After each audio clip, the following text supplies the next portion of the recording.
Hello and welcome back to today's episode of Date in a Blink, where we're hosting Savannah and Ping for a blink date. What is Date in a Blink, you ask?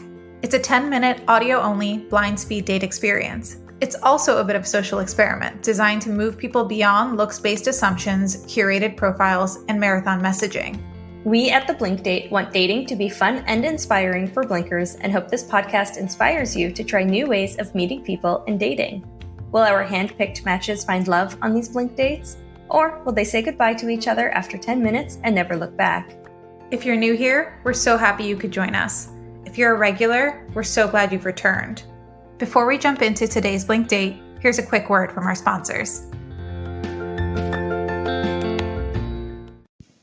If you haven't heard about Anchor, it's the easiest way to make a podcast. Let me explain a bit. It's totally free, and Anchor will distribute the podcast for you so it can be heard on Spotify, Apple Podcasts, and lots of other podcasting platforms.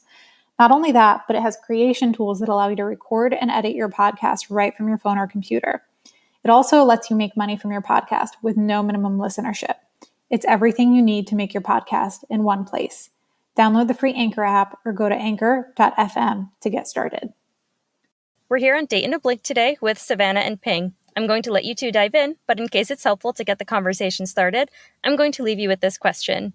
Where would you go on holiday right now if time and money were no object? Ladies first. I'm going to pawn the responsibility off on you and buy myself a couple minutes. All right. Let's see. Where would I go on vacation if I could? Well, I've been to Ecuador in South America, and I really enjoyed that experience and using the little bit of high school Spanish that I remembered while there. And I've also been to Ireland over in Europe. And so, honestly, I actually really enjoyed going to South America. So I'd probably pick another country, maybe Argentina, and just, go exploring and have some fun and do some hikes and meet some locals. And I really enjoyed my time over there, and I would love to go back. So as where I would go. What was particularly kind of attractive about Ecuador or wherever else you went in South America?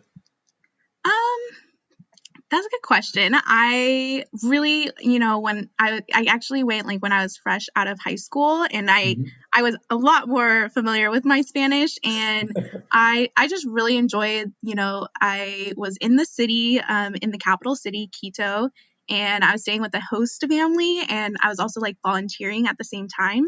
And then I would travel on the weekends and go for hikes or go to the river or the mountains. And I just enjoyed my time so much because I was able to volunteer, give back, meet people.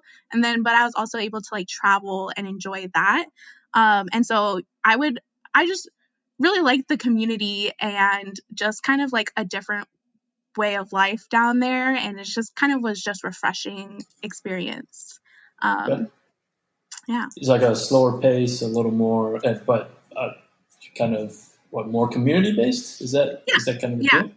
Definitely more community based. Definitely traveling. I mean, traveling was so different. You could travel by taxi, or you could travel on the kind of bus system. And I think I'm just so used to driving everywhere in LA myself, and it was just a different experience. Yeah, it makes sense. That's incredible. I guess where I would like to go. So I guess recently, with COVID and everything, I'll be sitting around at home. So a little bit, watch a lot of YouTube and getting a bit of FOMO, watching a couple of different YouTube accounts that so these are people who motorcycle, and they would just ride a motorcycle on a really long trip. So there's this guy who started out in Alaska, and he is currently, I think, I want to say Peru, and he is basically trying to go from Alaska all the way down to Tierra del Fuego.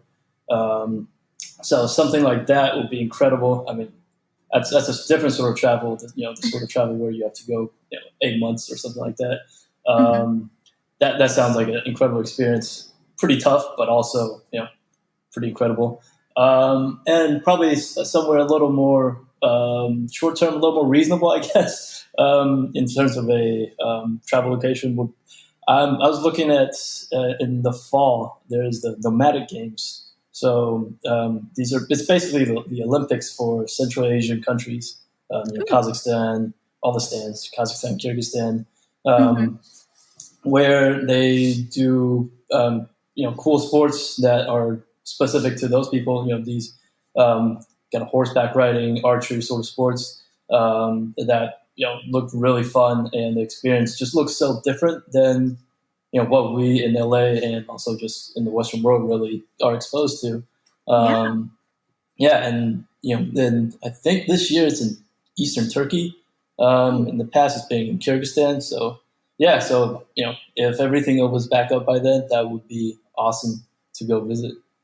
That sounds really interesting. I have never heard of that before, and so that is really cool. That is a unique answer, and that's really interesting. Going back to would you do your travel like on a motorcycle, or you would use a different mode of transportation?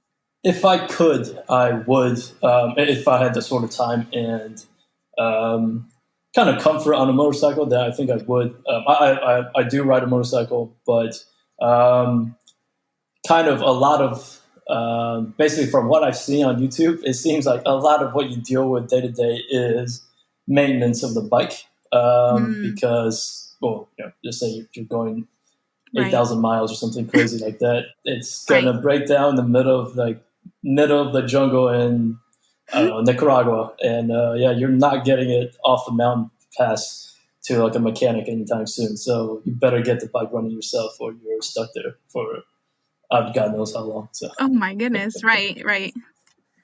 Yeah. But that's definitely something I kind of want to try. Like, the motorcycling aspect is great. I've done little short trips around California myself, which it's beautiful. But it really is like the experience of out on your own, kind of you're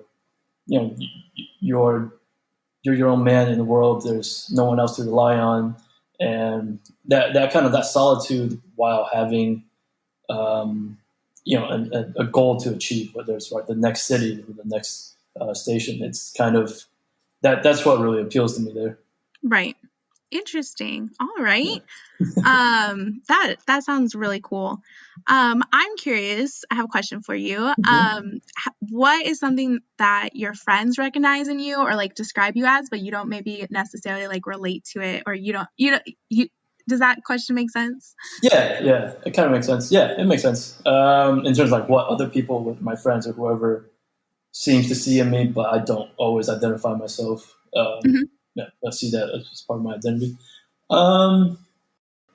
I mean, some of my friends think I'm funny in a very kind of dry, kind of British humor sort of way. I've never thought of myself as a particularly funny guy, but I don't know. I mean, I take it as a compliment. So that is a great compliment, to think that you're funny, but you don't really recognize that. Yeah. How about you? Is there a trait in yourself that your friends see?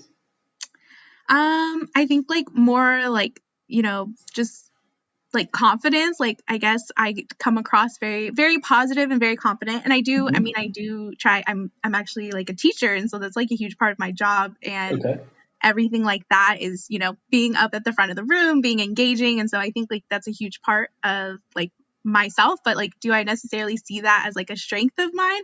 I don't think so. I think I'm a lot more self-conscious and like kind of doubt myself, but like I'm glad on the outside that I seem like a very confident person, a very positive person. And I've been working really hard this last year to recognize that confidence and be more confident in myself, like on the inside and then on the outside, to kind of like match that. So I just thought it was interesting.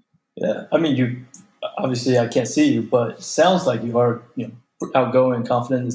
I mean, just from the 8 minutes that we've been talking, it seems that way. So I feel like your friends are right.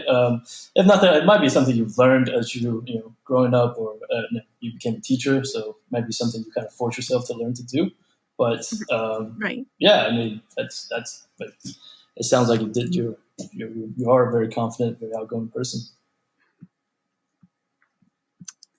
All right. Would you prefer coffee, tea, or neither?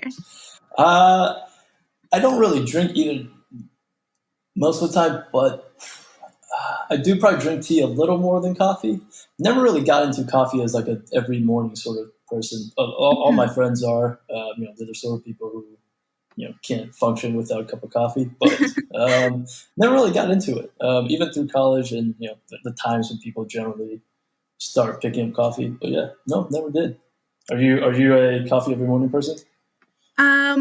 I'm not like a hot coffee every morning, but I do love a good iced coffee, like rain, shine, any weather. Yeah. I mean, I enjoy it, but do I need it to like feel awake or energetic or to be a morning person? No, I am a morning person already. But I do enjoy an iced coffee. What's your preferred iced coffee brand? Usually caramel, like some iced caramel coffee is just my favorite. And I like small coffee shops over maybe like Starbucks. Okay. They could be more expensive and the wait time's a little bit longer, but I really like supporting like the small little coffee shop vibes. And I just miss working in coffee shops. Like that's my favorite thing to do is like go hang out at a coffee shop and like work and get stuff done and like people watch and all of that. Yeah. I mean, that's definitely something that we're missing out on now. And I've, I definitely think I do my best work in a coffee shop. At this point in the date, I jumped in to let them know that their date had ended and let them say their farewells.